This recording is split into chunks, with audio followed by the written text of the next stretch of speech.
Hello everyone, welcome to cinema review. The review of Kalamegha Karigindi, directed by Mohan. ఈ movie duration వచ్చి 1 hour 44 minutes ఉంటుంది. ఈ movie ఎలా ఉందంటే నాకైతే నచ్చలేదు. బేసిక్ ప్లాట్ లైన్ ఏంటంటే, ఫనీ ఆఫ్టర్ 10 years తర్వాత చైల్డ్హుడ్లో ఉన్న బిందుని కలవడానికి పోతాడు. ఫైనల్లీ బిందు అని ఫనీ కలిసారా లేదా అన్నదే ఈ మూవీ మొత్తం ఉంటుంది. ఈ మూవీలో పాజిటివ్స్ అయితే, స్టోరీ చాలా ఓల్డ్ స్టోరీ అయినా బట్ డైరెక్టర్ డిఫరెంటెడ్ వేలో తీసుకెళ్తాడు.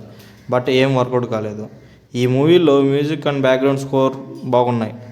ఈ మూవీ నెగిటివ్స్ అయితే, పర్ఫార్మెన్స్ అయితే ఏం బాగలేదు. ఏదో ఒక షార్ట్ ఫిల్మ్ చూస్తున్నంత ఫీలింగ్ వచ్చింది. కెమెరా వర్క్ కానీ విజువల్స్ కూడా చాలా బాగలేవు. ఈ మూవీ అంతా కవిత్వాలు ఉంటాయి. అవన్నీ మనకు ఓవర్ ద టాప్ అనిపిస్తూ ఉంటుంది.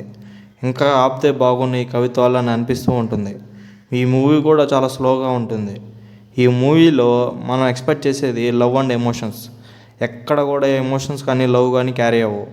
నాస్టాలజియా ఫీలింగ్ కూడా ఏం రాదు. మీరు ఒకసారి ట్రై చేస్తారంటే it's streaming on Sun next.